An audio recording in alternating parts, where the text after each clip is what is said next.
नमस्कार दोस्तों, welcome back to Motor Refined. मैं हूं आपका होस्ट और दोस्त अरिंदम घोष और एक बार फिर मैं आप लोगों के लिए एक ज़बरदस्त राइड कंपैरिजन के साथ हाजिर हूं। आज हम लोग राइड कंपेयर करने वाले हैं ऑल न्यू 2025 यामाहा एक्सएसआर 155 को with its toughest competitor that is 2025 TVS Ronin 225 के साथ। जी हाँ दोस्तों, अब आप कहेंगे भाई 150 सीसी यहाँ पर 225 सीसी क्या ही चल रहा है, लेकिन अगर आप प्राइस देख रहे हैं तो मिलता जुलता है। बाकी हाँ, रॉनिन में आपको थोड़ा सा ज़्यादा मिलेगा, लेकिन प्राइस का वो जो गैप है आप लोगों को यहाँ पर दोनों में काफ़ी मिलता जुलता दिखेगा। अगर आप लोग यहाँ पर फीचर्स स्पेसिफिकेशन अगर आप लोग देख रहे हैं तो कुछ तो सिमिलर है लेकिन कुछ डिफरेंट भी है, और अगर आप लोग यहाँ पर परफॉर्मेंस वगैरह देख रहे हैं तो भी बहुत ज़्यादा डिफरेंस नहीं है। और इसीलिए यहाँ पर एक डाउट भी हो रहा है कि फिर यहाँ पर रॉनिन खरीदना सही होगा या फिर एक्सएसआर 155 जो कि न्यूली लॉन्च है। यही डाउट आज हम लोग यहाँ पर क्लियर करने की कोशिश करेंगे। दोनों की फीचर स्पेसिफिकेशन, प्राइस, माइलेज को कंपेयर करेंगे, राइड कंपैरिजन करेंगे दोनों की, ताकि वीडियो के एंड तक आप लोगों को क्लियर आइडिया मिल जाए कि आप लोगों के लिए खरीदना यहाँ पर टीवीएस रॉनिन सही है या फिर यामाहा की एक्सएसआर 155 सही रहेगा। और दोस्तों, आगे बढ़ने से पहले very special thanks to Rahul TVS Krishnanagar for providing me this Ronin. बाकी आप लोगों को ऑलरेडी पता ही है कि यहाँ पर खरीद के एक्सएसआर 155 मैं आप लोगों के लिए रिव्यू कर रहा हूँ। तो चलिए दोस्तों, स्टार्ट करते हैं। दोस्तों, राइड पे जाने से पहले छोटी सी एक वॉकर मैं आप लोगों के साथ शेयर करना चाहूंगा। सबसे पहले तो अगर आप लोग लुक देख रहे हैं तो दोनों में ही आप लोगों को वो जो रेट्रो वाला जो फील है वो आप लोगों को डेफिनेटली मिलेगा। लेकिन जब आप नज़र मतलब अगर आप यहाँ पर थोड़ी सी केयरफुली देख रहे हैं ना, तो आप लोगों को ये बिल्कुल फील होगा कि रॉनिन में ना वो थोड़ी सी वो जो भारीपन है वो आप लोगों को रॉनिन में यहाँ पर फील होगा। ठीक है, अब ये भारीपन बुरी नहीं है, मतलब जो फील हो रहा है वो मैं कह रहा हूँ। चलाते वक्त इसके बारे में बात हम लोग डेफिनेटली करने वाले हैं। बाकी अगर आप लोग देख रहे हैं, दोनों में ही आप लोग को एलईडी हेडलैम्प का जो सेटअप है वो मिल जाएगा। दोनों में ही आप लोगों को टर्न इंडिकेटर्स जो वो एलईडी मिल जाएगा। दोनों में ही आप लोगों को यहाँ पर जो हैजार्ड लैम्प का सेटअप है वो भी आप लोगों को मिल जाएगा। आप कह सकते हैं यूएसडी का सेटअप वो भी दोनों में मिलेगा। यहाँ पर 37mm तक का, वहाँ पर आप लोगों को 41mm तक का मिलेगा। बाकी 100 सेक्शन तक का टायर ये भी आपको दोनों में मिलेगा। 17 इंचेस की अलॉय व्हील फ्रंट हो या फिर रियर, ये भी आप लोगों को दोनों में ही यहाँ पर मिल जाएगा। डुअल चैनल एबीएस ये भी आप लोगों को दोनों में मिलेगा। लेकिन अब ब्रेक में फर्क है, वहां पर आप लोगों को 300mm तक का जो ब्रेक डिस्क है वो मिल रहा है, लेकिन एक्सएसआर में आप लोगों को 282mm तक का जो डिस्क है ये आप लोगों को मिलेगा। अब अगर इंजन के बारे में कहा जाए तो इसमें भी डिफरेंस है, क्योंकि वहां पर एयर ऑयल कूल्ड इंजन है और यहाँ पर आप लोगों को लिक्विड कूल इंजन जो है ये मिलेगा। वहां पर 5 स्पीड गियर बॉक्स है, यहाँ पर आप लोगों को 6 स्पीड गियर बॉक्स मिलेगा। यहाँ पर आप लोगों को 155 CC single cylinder SOHC 4 valve liquid cool fuel injected engine जो है ये आपको मिलेगा। 18.4 PS power, 14.2 newton metre torque के साथ। बाकी यहाँ पर आप लोगों को वीवीए, आप कह सकते हैं स्लीपर क्लच, ये आप लोगों को बिल्कुल मिलेगा। स्लीपर क्लच वहां पर भी है, लेकिन वीवीए जैसे कोई टेक्नोलॉजी वहां पर आपको नहीं मिल रहा है। अब वीवी की वजह से बेटर आपको एक्सेलरेशन मिलता है, इसके बारे में आगे हम लोग चलते हुए बात बिल्कुल करेंगे। और साथ ही अगर आप लोग यहां पर आ रहे हैं तो यहां पर आप लोगों को 225.9 CC single cylinder SOHC 4 valve air oil cool fuel injected engine जो है ये आप लोग को यहाँ पर बिल्कुल मिल रहा है। 20.4 PS की power, 19.93 newton meter max torque के साथ। अब क्योंकि बात हो रहा है इंजन का, तो चलिए दोनों ही इंजन की यहाँ पर जो बारी बारी से एग्जॉस्ट साउंड है वो भी मैं आप लोग को सुनाता हूँ। स्टार्ट करते हैं यहाँ पर रॉनिन के साथ।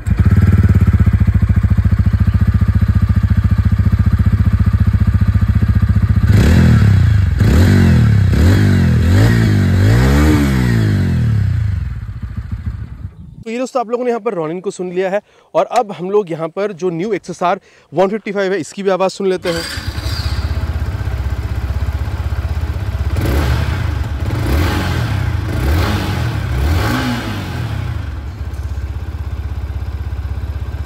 तो यहाँ तक दोस्तों दोनों ही बाइक की जो आवाज़ है वो भी आप लोगों ने सुन लिया। बाकी अगर आप लोग टेल लैम्प देख रहे हैं, वहाँ पर एक नॉर्मल से टेल लैम्प है, लेकिन यहाँ पर थोड़ी टेल लैम्प आप लोगों को खूबसूरत मिलेगी। ठीक है, ये थोड़े से रेट्रो लुक को ज़्यादा यहाँ पर रिजेंबल कर रही है। बाकी एलईडी टर्न इंडिकेटर्स दोनों में अगेन फ्रंट की तरह रेयर भी मिल जाएगा।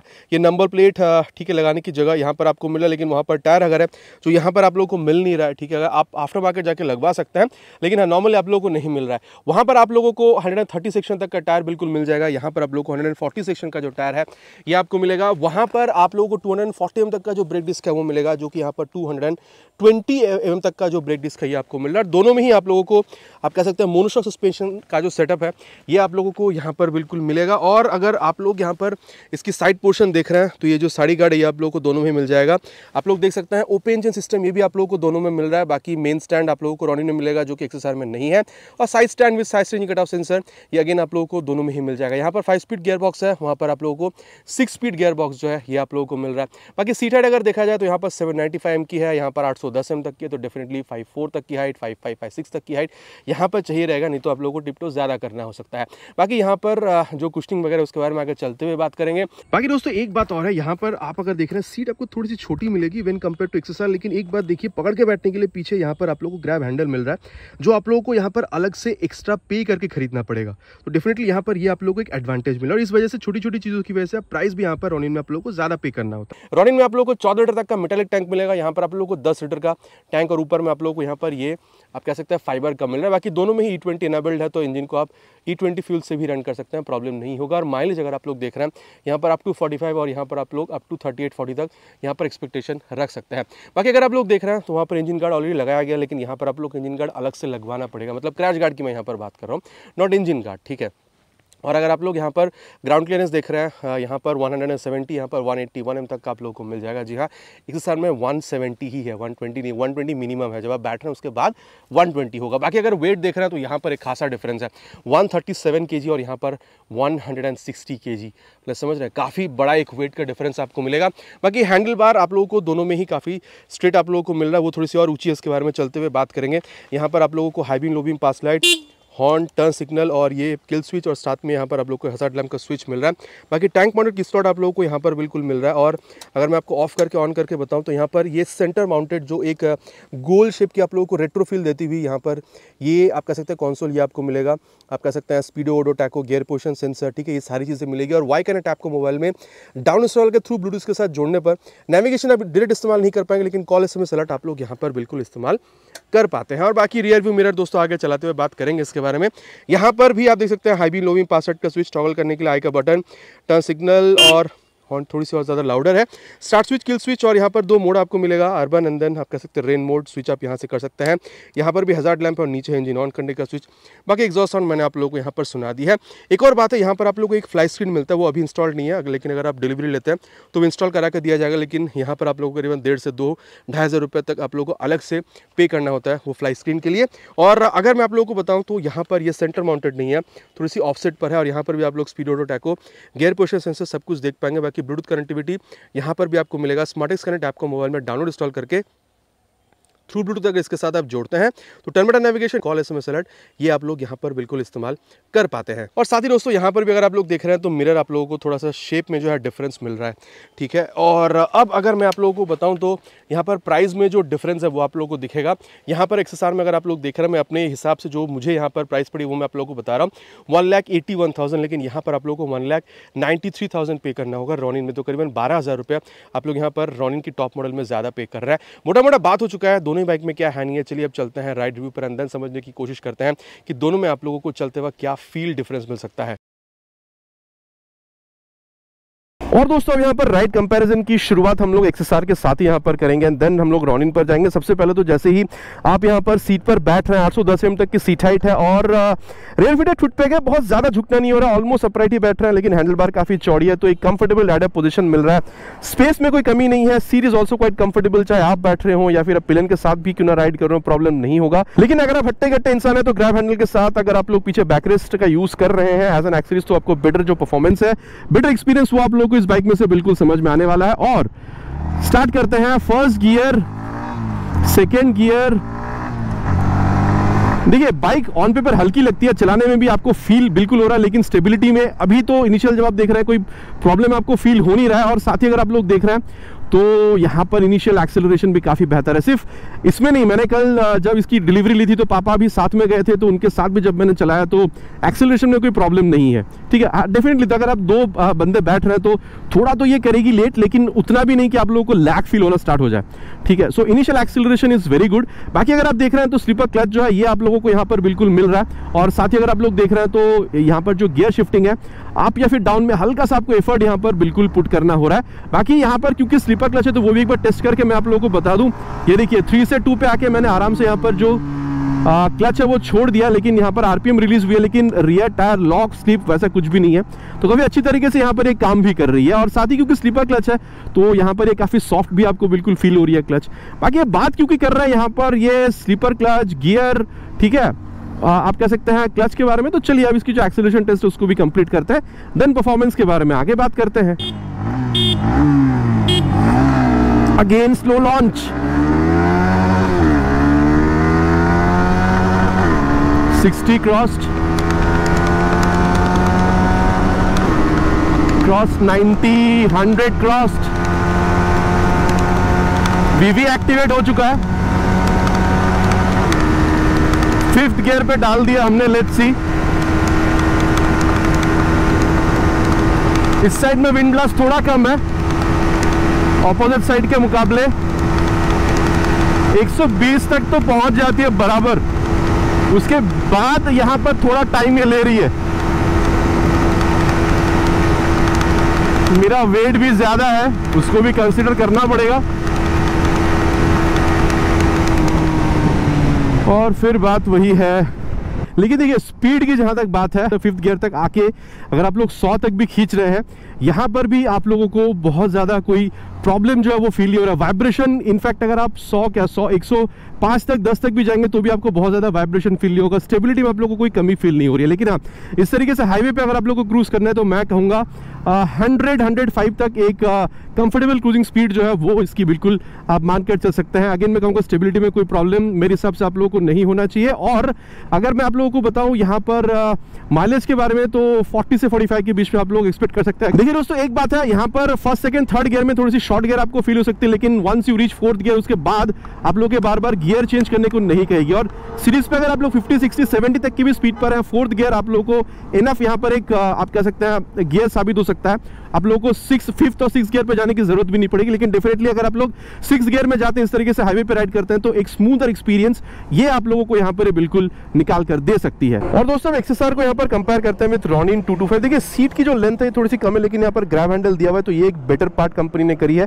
बाकी अगर आप लोग यहाँ पर देख रहे हैं, ये सारी जो यहाँ पर आप कह सकते हैं क्वालिटी है, ये आप लोगों को XSR के मुकाबले यहाँ पर थोड़ी सी बेहतर ही मिल रही है। ऑलरेडी मैंने कहा है कि अगर आप देख रहे हैं तो ये यहाँ पर जो लीवर्स वगैरह है, यहाँ पर आप लोगों को ऑलरेडी आप कह सकते हैं एडजस्टेबल मिल रहा है, जिसमें XSR को मतलब XSR के लिए आप लोगों को वहाँ पर एक्स्ट्रा पे करके खरीदना पड़ेगा। ठीक है, बाकी यहाँ पर ये आप कह सकते हैं जो यहाँ पर क्रैश गार्ड वगैरह यहाँ पर ऑलरेडी आप लोगों को मिल रहा है। बाकी चलिए अब यहाँ पर स्टार्ट करते हैं। और जैसे आप लोग यहाँ पर बैठ रहे हैं, पहली बात तो यह है 795 तक की सीट हाइट, तो सीट हाइट भी यहाँ पर काफी कम है और वो बैठते वक्त ही आप लोगों को पता चल रहा है। बाकी सीट की जो कंफर्ट है वो दोनों में ऑलमोस्ट सिमिलर है, लेकिन यहाँ पर आप पैर जो है काफी और ज्यादा सामने की तरफ करके बैठ रहे हैं। और जैसे मैं अभी देखिए, अभी मैंने स्विच किया तो मुझे पूरी तरीके से समझ में आ रहा है कि यहाँ पर ये जो मतलब आप जहाँ बैठे हैं वहां से ये हैंडल बार का जो लेंथ है, ये जो आप देख रहे हैं, ये थोड़ा सा कम है, इस वजह से आपको और भी ज्यादा अपराइट बैठना हो रहा है। और हैंडल बार यहाँ पर भी आप लोगों को चौड़ा ही मिल रहा है, तो यहाँ पर आप XSR के मुकाबले और ज्यादा आप कह सकते हैं कि यहाँ पर आप अपराइट ही बैठ रहे हैं, तो ये ज्यादा हेल्प करेगी अगर आप लोग लॉन्ग राइड के लिए अगर आप इसको प्रेफर कर रहे हैं तो।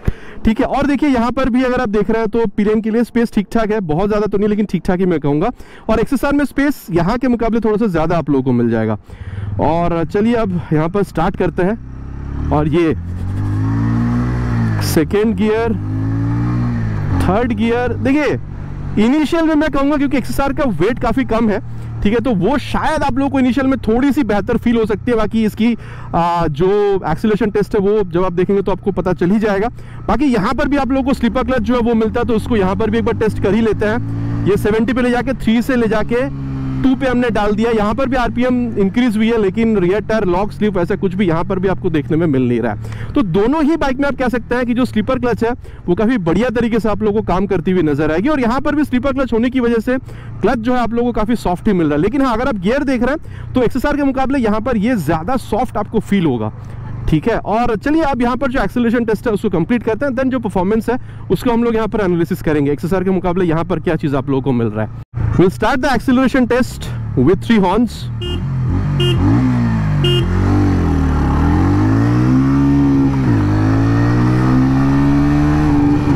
Cross 60, let's see. Crossed 80. Crossed 100. अब देखिए दोस्तों, मैं कहूंगा अगर आप वाइब्रेशन देख रहे हैं तो हाँ, यहाँ पर देखिए ऐसा नहीं है कि यहाँ पर वाइब्रेशन बहुत ज्यादा आपको मिल रहा है, लेकिन डेफिनेटली यहाँ पर आप लोगों को 85-90 तक जो है बस आप लोगों को फील हो रही है। ठीक है, जो वहाँ पर 100 तक भी बहुत ज्यादा नहीं था। ठीक है, 90 मैं कहूँगा 95 तक भी बहुत ज्यादा नहीं था, जो आप लोगों को यहाँ पर 80-85 के बाद समझ में आ रहा है। तो ये आप कह सकते हैं कि यहाँ पर वाइब्रेशन में डिफरेंस आप लोगों को मिल रहा है। स्टेबिलिटी अगर आप लोग देख रहे हैं, देखिए दोनों में स्टेबिलिटी बेहतर है, लेकिन वहाँ पर वो टायर्स रियर टायर अगर आप देखेंगे चौड़ी है, रेडियल, तो उस वजह से वहाँ पर आपको थोड़ा सा वो बेहतर बेहतर फील हो सकता है, लेकिन ऑलमोस्ट सिमिलर ही है, ठीक है। अगर आप बारी बारी से ट्राई कर रहे हैं तो वो शायद थोड़ी सी बेहतर आपको दिख जाए, लेकिन अगर आप कैजुअली चला रहे हैं तो दोनों में स्टेबिलिटी में आप लोगों को प्रॉब्लम मेरे हिसाब से बहुत ज़्यादा फील नहीं होगी। और अगर आप देख रहे हैं यहाँ पर माइलेज तो मैंने ऑलरेडी कहा है, वहाँ पर आपको थोड़ा सा माइलेज ज़्यादा मिल सकता है, यहाँ पर करीबन 38-40 तक और वहाँ पर करीबन 45 तक की। और अगर आप स्ट्रेट लाइन स्टेबिलिटी देख रहे हैं काफ़ी अच्छी यहाँ पर भी आपको मिलेगा। और अगर आप हाईवे क्रूजिंग स्पीड देख रहे हैं यहाँ पर भी मैं कहूँगा 100 तक आप लोग आराम से मान कर चल सकते हैं, 90 से 100 के बीच में। और दोस्तों यहाँ पर एक चीज़ आप लोगों को मिल रहा है, ठीक है, जो कि है GTT, glide through traffic technology. मान के चलिए आप ट्रैफिक पर हैं और आपने यहाँ पर थर्ड गियर या फिर आपने यहाँ पर सेकेंड गियर में जो है अपनी बाइक को यहाँ पर छोड़ दिया है, ठीक है। मैं देखिए यहाँ पर गियर हो या फिर क्लच हो या फिर थ्रॉटल, उसको मैं यहाँ पर इस्तेमाल नहीं कर रहा हूँ और सेकेंड गियर पर हल्का हल्का थ्रॉटल ले रही है और आगे बढ़ रही है, ठीक है। तो ये चीज़ आप वहाँ पर भी इस्तेमाल कर सकते हैं, लेकिन इतनी बेहतरीन तरीके से आप XSR में इस्तेमाल नहीं कर पा रहे थे। कंपनी इसको ग्लाइड थ्रू ट्रैफिक टेक्नोलॉजी कहती है। काम भी यहाँ पर आप लोगों को ये बहुत बढ़िया तरीके से करती हुई नजर भी आती है। ऐसा डायरेक्ट वहाँ पर कंपनी कुछ क्लेम नहीं करती है, ठीक है।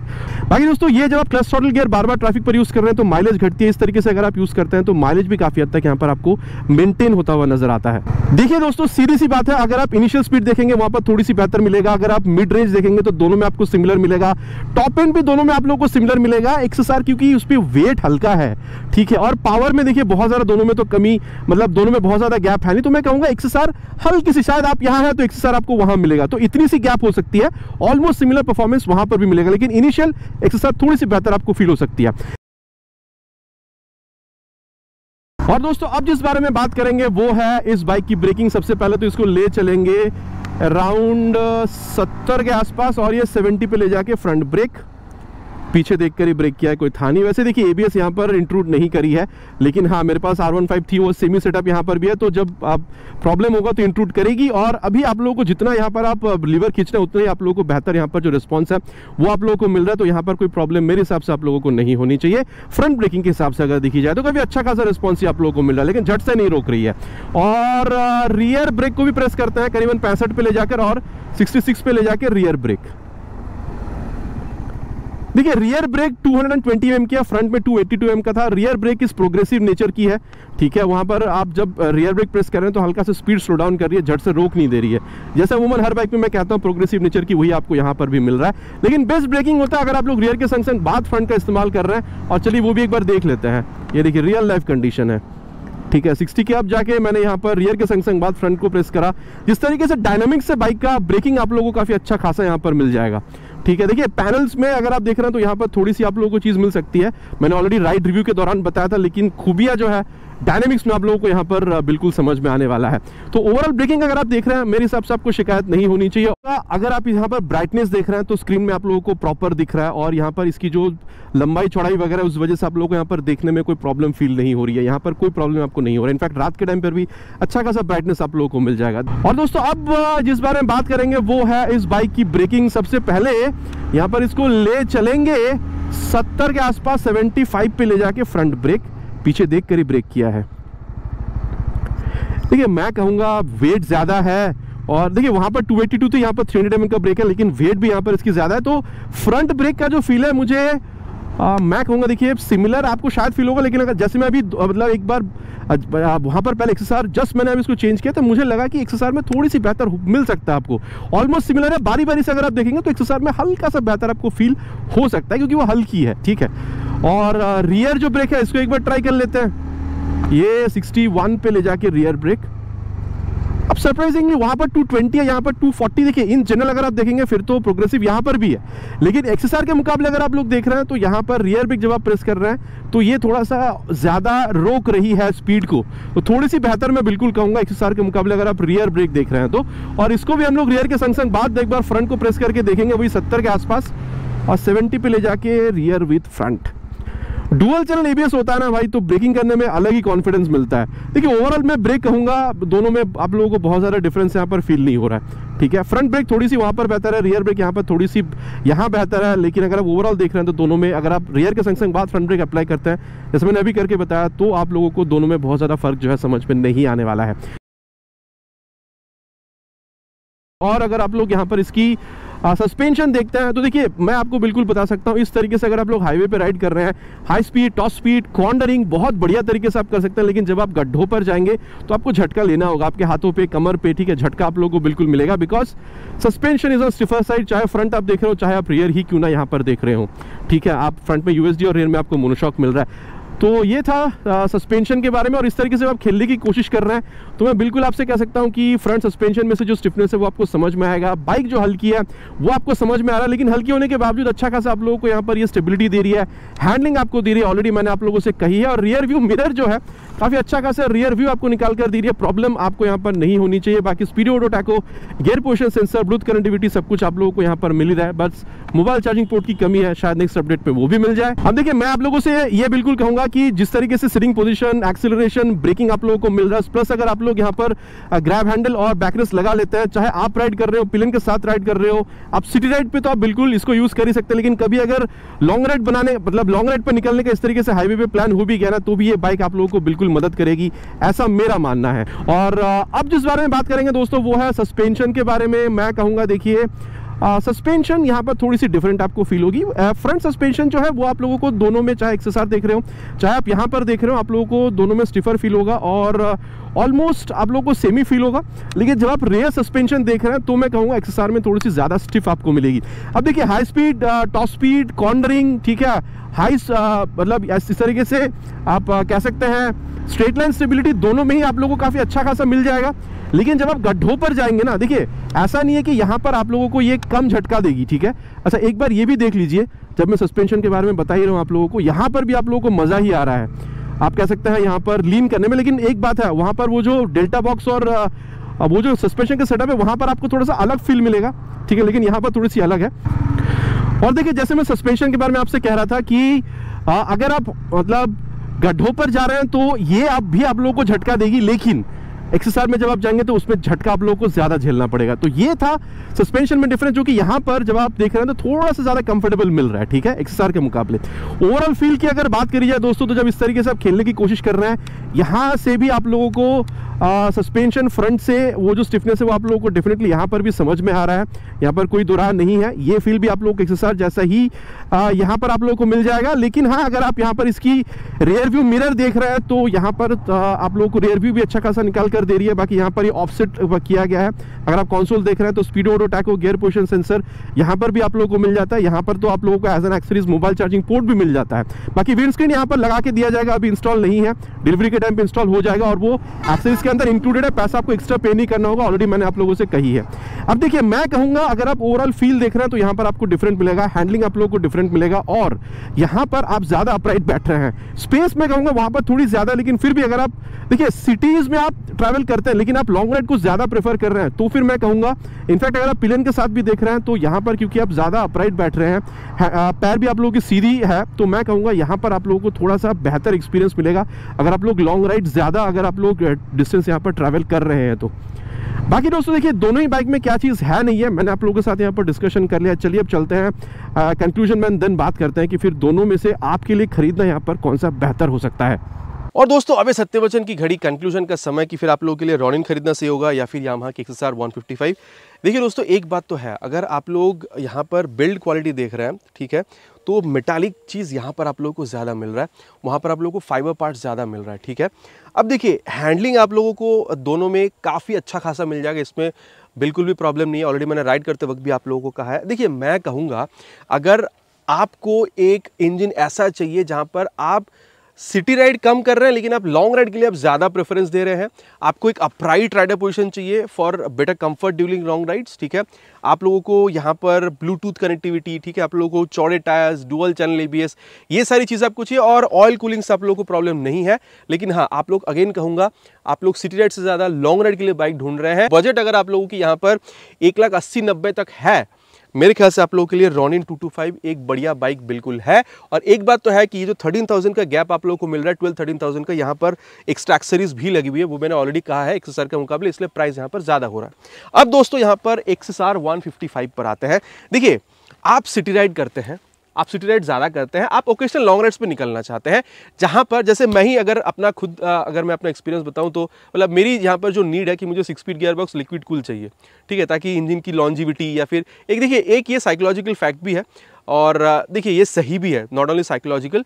तो आप कह सकते हैं कि आपको ऐसा बाइक चाहिए जहाँ पर एक रिलायबल इंजन, देखिए रिलायबल इंजन वो भी है, लेकिन यामाहा की बात कर रहा हूँ मैं XSR 155 की। आपको एक रिलायबल इंजन चाहिए, liquid cool 6 speed gear box चाहिए, आपको सेफ्टी और बेहतर चाहिए जैसे कि डुअल चैनल ABS दोनों में, लेकिन यहाँ पर ट्रैक्शन कंट्रोल आप लोगों को एक्स्ट्रा मिल रहा है, ठीक है। साथ ही आप लोगों को टायर्स और चौड़े चाहिए, ठीक है, और माइलेज भी आप लोगों को 45 तक चाहिए, ठीक है। वहाँ पर थोड़ी आपको माइलेज कम मिल सकती है, यहाँ पर आपको थोड़ा सा ज़्यादा मिलेगा बिकॉज वहाँ पर सीसी ज़्यादा है, यहाँ पर सीसी कम। लेकिन अगेन मैं कहूँगा अगर आप देख रहे हैं वहाँ पर फाइबर पार्ट्स कम है, यहाँ पर फाइबर पार्ट्स आपको ज़्यादा मिलेगा, ठीक है। और आपको एक्सेसरीज यहाँ पर एक्स्ट्रा इंस्टॉल करवाना पड़ेगा, जिसके लिए प्राइस अगेन यहाँ पर आपको एक्स्ट्रा पे करना होगा, ठीक है। लेकिन अगेन मैं कहूँगा अगर आप लोगों को बजट अलाउ कर रहे हैं 1,80,000 के आसपास जाने के लिए, आपको यहाँ पर सिटी राइड करना है, लेकिन आप सिटी राइड ज़्यादा करते हैं, ओकेशनल लॉन्ग राइड्स पर आपको निकलना है, पिलियन कंफर्ट आप चाह रहे हैं, 6 स्पीड लिक्विड कूल इंजन आप लोगों को चाहिए, आप लोगों के लिए यहाँ पर ये जो नया XSR 155 है ये एक बहुत बढ़िया बाइक रह सकता है। बाकी अब आप लोग क्या समझते हैं, आप लोग एयर ऑयल कूल के साथ जाएंगे या फिर आप यहाँ पर लिक्विड कूल के साथ आएंगे, नीचे कमेंट पर लिखकर बताना नहीं भूलिएगा। It's my request. आशा करता हूँ वीडियो आप लोगों को पसंद आई होगी, आपको पता है पसंद आए तो क्या करना है। भाई को मोटिवेट करने के लिए प्लीज़ वीडियो में एक लाइक और चैनल पर अगर आप लोग पहली बार आ रहे हैं तो सब्सक्राइब करके बेल बटन कॉल पे हिट करना नहीं भूलिएगा। अगेन इट्स माय रिक्वेस्ट, बहुत जल्द आप लोगों से मुलाकात होगा चैनल पर इसी तरीके से नया वीडियो में बाइक स्कूटर के साथ। Till then ride safe and जय हिंद।